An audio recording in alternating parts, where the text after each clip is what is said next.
Sebelumnya itu kan kalau kita beli parfum, beli wangian itu dulu untuk special occasion only ya. Tapi kalau sekarang itu udah kayak jadi kebutuhan gitu, udah jadi kayak barang-barang yang kita pakai sehari-hari gitu. Orang-orang tuh mungkin menyisihkan budget untuk beberapa hal lain, tapi kalau untuk produk self care, untuk beauty itu kayaknya orang-orang sekarang justru siapin dana khusus gitu. Jadi kalau menurut saya wangian itu sekarang udah jadi kayak kebutuhan primer lah, bukan kebutuhan tersier lagi. Oh, sudah jadi.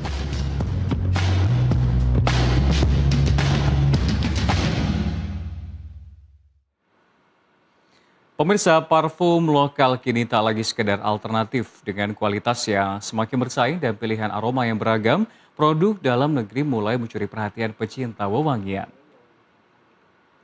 Industri parfum lokal terus menunjukkan pertumbuhan dalam beberapa tahun terakhir. Berbagai pelaku usaha menghadirkan aroma yang semakin beragam dengan harga yang lebih kompetitif dibandingkan produk impor.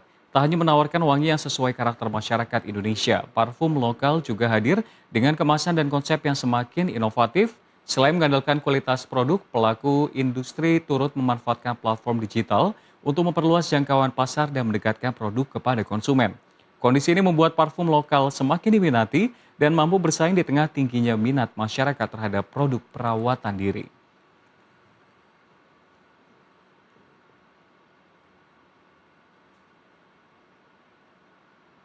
Di tengah badai ekonomi global yang belum juga reda, mulai dari konflik geopolitik, pelemahan rupiah, hingga daya beli masyarakat yang masih tertahan, ada satu industri pemirsa yang justru tetap tampil percaya diri, industri kecantikan. Ketika banyak sektor konsumsi melambat, bisnis beauty justru terus tumbuh, melahirkan brand-brand lokal yang semakin kompetitif dan diminati oleh pasar. Lantas apa rahasia industri ini bisa tetap glowing di tengah tekanan ekonomi dan bagaimana strategi brand lokal menghadapi persaingan yang ada, fluktuasi nilai tukar, hingga perubahan perilaku konsumen? Rekan saya Mari Aneka akan membahasnya bersama Michelle Arneta Yolanda dari Holy Grails dalam segmen khusus Health and Beauty Insight berikut ini.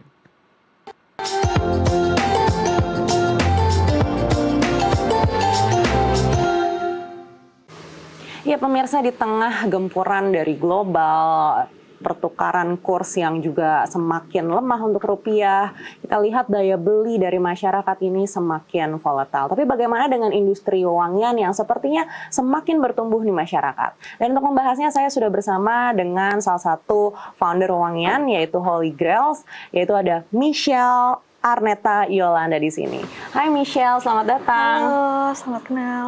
Iya, Michelle, kalau kita lihat saat ini kan kurs rupiah terus-menerus naik turun nih, dan daya beli masyarakat juga kita lihat melemah begitu. Tapi bagaimana dengan produk wewangian? Bagaimana produk ini bisa tetap diminati oleh masyarakat? Oke, untuk saat ini memang betul ya kondisi ekonomi lagi kurang baik, tapi untuk produk wewangian sendiri, saya tuh merasa justru mengalami peningkatan gitu sama beberapa tahun terakhir. Industrinya juga semakin berkembang ya, ingat banyak banget lokal brand perfumery yang sekarang berkembang nih di Indonesia.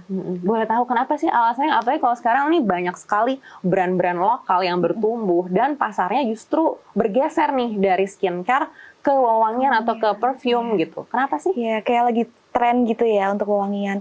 Kalau menurut saya personally, sebenarnya wewangian itu semakin meningkat industrinya juga karena pola perilaku konsumennya itu berubah sih Kak. Sebelumnya itu kan kalau kita beli parfum, beli wangian itu dulu untuk special occasion only ya. Tapi kalau sekarang itu udah kayak jadi kebutuhan gitu, udah jadi kayak barang-barang yang kita pakai sehari-hari gitu. Orang-orang tuh mungkin menyisihkan budget untuk beberapa hal lain, tapi kalau untuk produk self care, untuk beauty itu kayaknya orang-orang sekarang justru siapin dana khusus gitu. Jadi kalau menurut saya wewangian itu sekarang udah jadi kayak kebutuhan primer lah, bukan kebutuhan tersier lagi. Oh, sudah jadi kebutuhan primer ya. Tapi tren yang diminati masyarakat tuh sekarang wewangian yang seperti apa sih? Kalau untuk saat ini ya, kalau dari Holy Grail sendiri, saya merasakan banyak banget demand-nya untuk wewangian yang lebih ke arah parfum-parfum Timur Tengah gitu, kayak yang musky, Oud gitu ya? Iya, oud wood. Tapi kalau untuk yang anak-anaknya itu masih kayak kita ada parfum teh, jadi kita ada seri teh gitu Kak, wewangian teh. Apa sih alasannya kok yang dari Timur Tengah ini lebih diminati? Mungkin untuk saat ini orang lebih suka wewangian yang long lasting kali ya, karena untuk wewangian Timur Tengah ini cenderung lebih awet aja di badan, mungkin satu kali spray bisa sampai lama, jadi untuk long lastnya sih.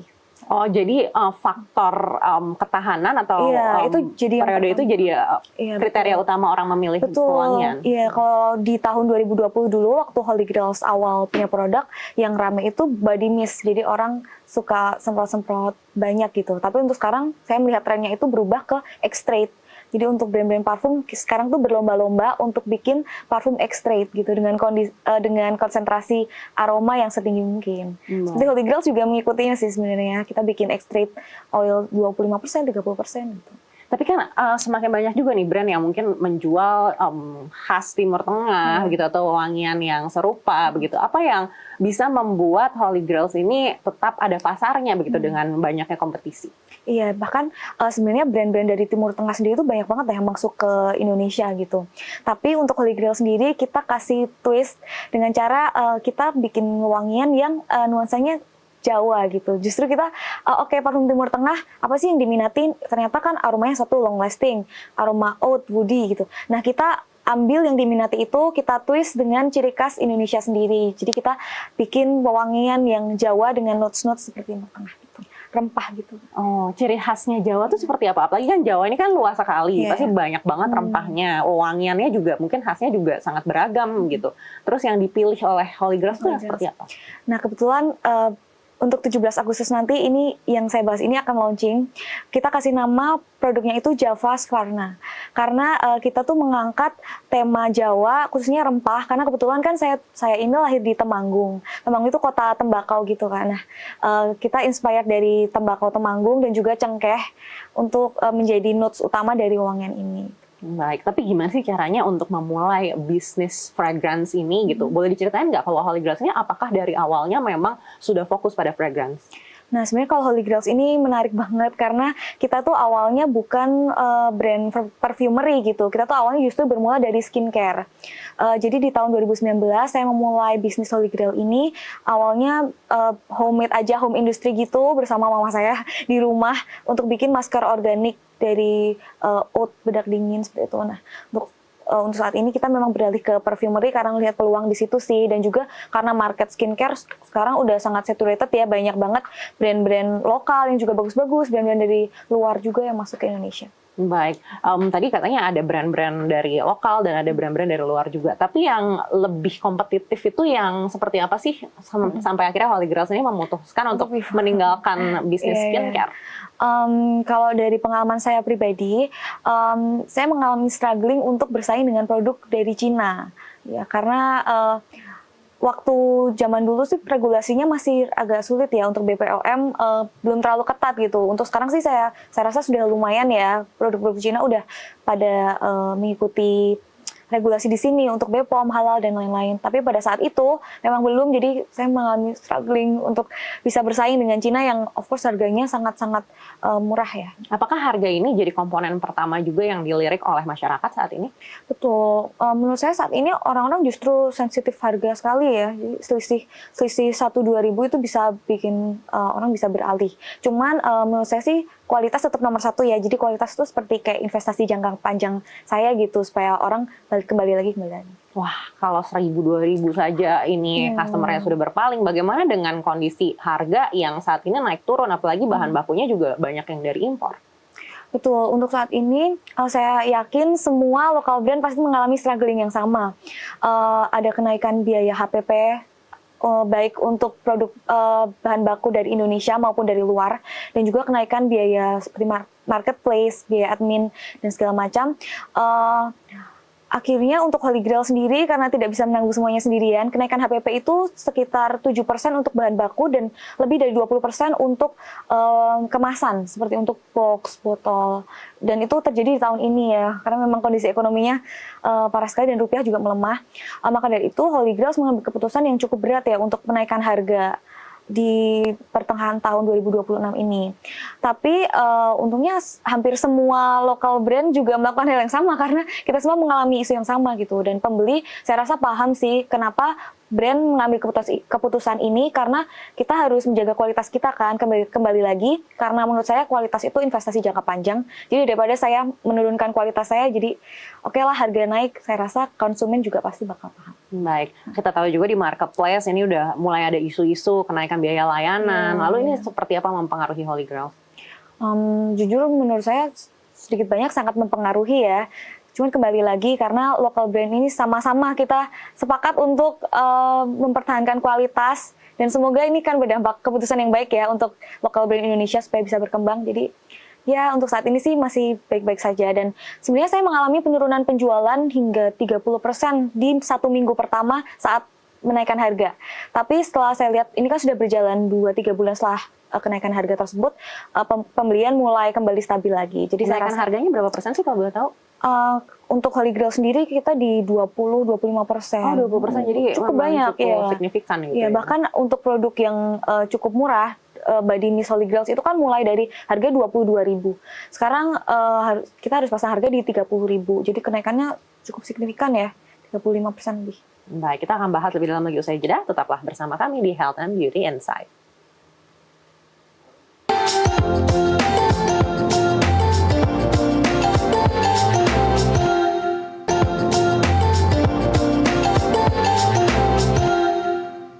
Anda kembali lagi di Health and Beauty Insight bersama saya Mariana Ke dan saya juga masih bersama dengan Michelle Arneta Yolanda, founder Holy Grails. Ya Michelle, tadi kan kita sudah ngobrol-ngobrol nih, kenapa alasannya Holy Grails ini memilih industri perfume begitu. Tapi kalau kita melihat di mulainya Holy Grails ini kan di 2019 waktu itu ya, artinya ini awal-awal dari COVID begitu. Betul. Apakah bisa dikatakan kalau Holy Grails ini adalah brand yang tumbuh secara digital? Betul, betul sekali. Lalu seperti apa digitalisasi ini mempengaruhi Holy Grail saat ini? Apalagi sekarang ini kan udah cukup kompleks begitu, bahkan media sosial ini bukan hanya media sosial, sudah menjadi marketplace juga. Betul. Kalau dibilang Holy Grails bertumbuh karena era digital, betul sekali. Karena dari awal Holy Grails dimulai, itu saya benar-benar memulai di digital gitu, secara online semuanya. Kita nggak, waktu itu saya tidak punya modal untuk buka toko, untuk ada produk showcase ini itu. Jadi saya benar-benar mulai dari online dengan storytelling gitu di Instagram. Lalu strateginya seperti apa nih dengan biaya marketplace yang semakin tinggi? Apakah ada rencana juga mungkin untuk membuat website sendiri atau mungkin justru kembali lagi ke toko-toko offline? Kalau saya lihat dari beberapa teman-teman dari local brand lain itu sudah mulai untuk membuat website. Untuk Holy Grail sendiri kita sedang mencoba untuk melihat-lihat nih apakah kita harus membuat website karena memang kenaikan biaya marketplace itu sangat signifikan ya kira-kira ini dan kabarnya akan naik lagi di bulan Agustus. Jadi kita memang mempertimbangkan banget untuk bikin website sendiri. Selain itu kita juga mulai sering untuk ikut-ikut event seperti bazar-bazar perfume, lalu untuk mempertimbangkan juga untuk membuka store sendiri di mall. Karena saya lihat sudah banyak sih lokal brand Indonesia yang sekarang mulai buka-buka di mall ya, keren banget. Sebenarnya seperti apa sih penjualan ketika di event-event atau bazar-bazar perfume itu? Apakah memang cukup signifikan dibandingkan dengan kalau buka store sendiri, offline, di mall, seperti itu?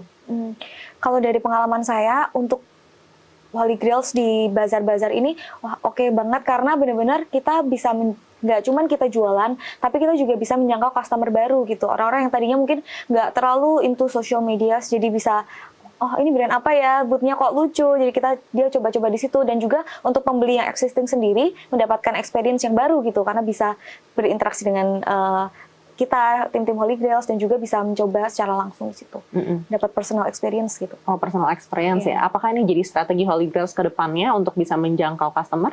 Iya, betul banget sih. Karena kita kembali lagi, Holy Grails ini kan marketingnya full digital ya sebenarnya.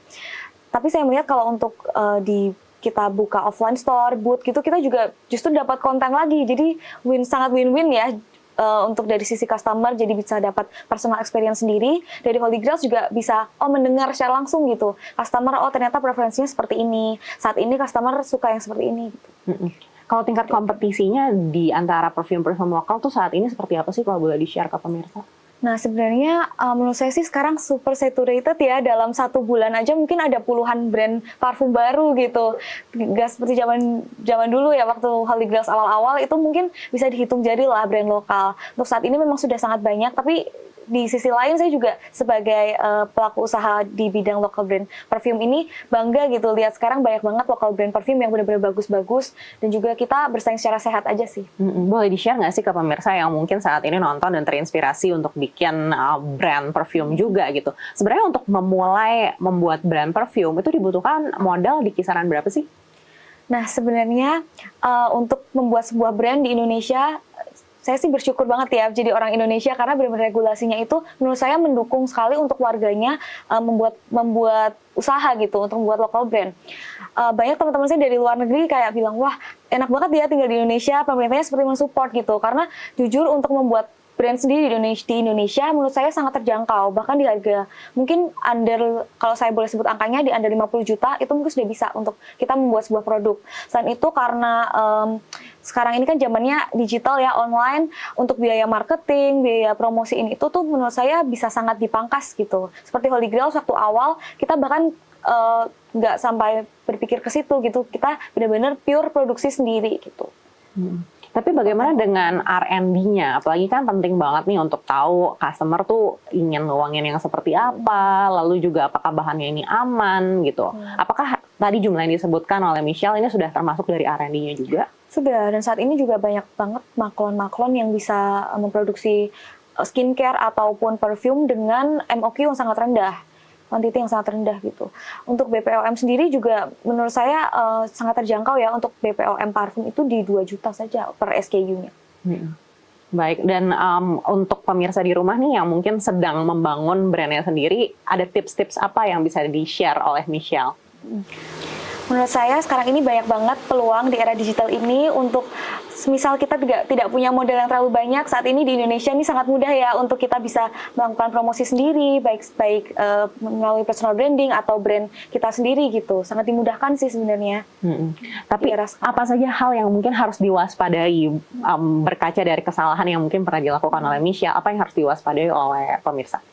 Kalau menurut saya sih kita harus pintar-pintar untuk memilih USP atau unique selling product itu sendiri, karena kan seperti yang tadi kita bahas, emang pasar fragrance dan juga skincare ini kan sudah sangat saturated ya. Nah, bagaimana kita sebagai brand itu bisa menonjol di antara yang lain sehingga customer bisa memilih brand kita gitu.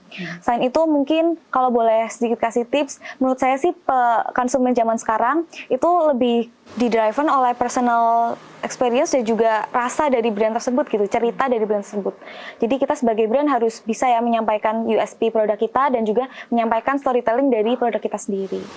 Apakah itu menjadi faktor utama atau ada faktor-faktor lainnya, mulai dari marketing atau mungkin dari bagaimana caranya untuk memastikan stok ini tetap ada? Ya, itu pasti dua hal tersebut pasti ya, karena memang untuk membuat brand ini banyak sekali faktor-faktor yang harus kita perhatikan gitu. Tapi apa yang mungkin paling penting juga nih untuk pemirsa yang baru memulai? Kalau menurut saya sih branding sih nomor 1. Branding dan juga bagaimana konsumen itu bisa percaya terhadap brand kita dengan cara mempertahankan kualitas, memilih packaging yang terbaik, mengikuti tren yang ada, disesuaikan juga untuk contohnya parfum. Kita itu ada segmen-segmen parfum sendiri kan untuk anak sekolah, untuk acara gitu. Gimana caranya kita bisa memperhatikan nih, oh kira-kira bagaimana ya bikin produk yang solve problem customer. Misal untuk Holy Grails itu ada parfum body mist perfume yang untuk anak-anak sekolah. Jadi kita tambahkan mungkin tawas, produk-produk. Jadi kita tawas cair gitu supaya tidak berkeringat ya, supaya nggak bau matahari gitu katanya. Jadi untuk sebagai brand, bagaimana caranya menjawab keperluan customer gitu. Oke, menjawab keperluan ini yang penting sekali ya. Baik, jadi pemirsa ini boleh diingat 50 juta aja ternyata udah bisa ya untuk bikin brand sendiri, dan harus tetap semangat memikirkan semua faktor-faktor lainnya begitu. Salah satunya juga untuk bisa memastikan brandingnya ini menjawab kebutuhan customer begitu ya. Baik, sekali lagi terima kasih Michelle sudah bersama kami kali ini. Sampai jumpa lagi di lain kesempatan. Iya, terima kasih. Terima kasih. Dan inilah akhir dari pertemuan kita kali ini. Saya Mariana, sampai jumpa.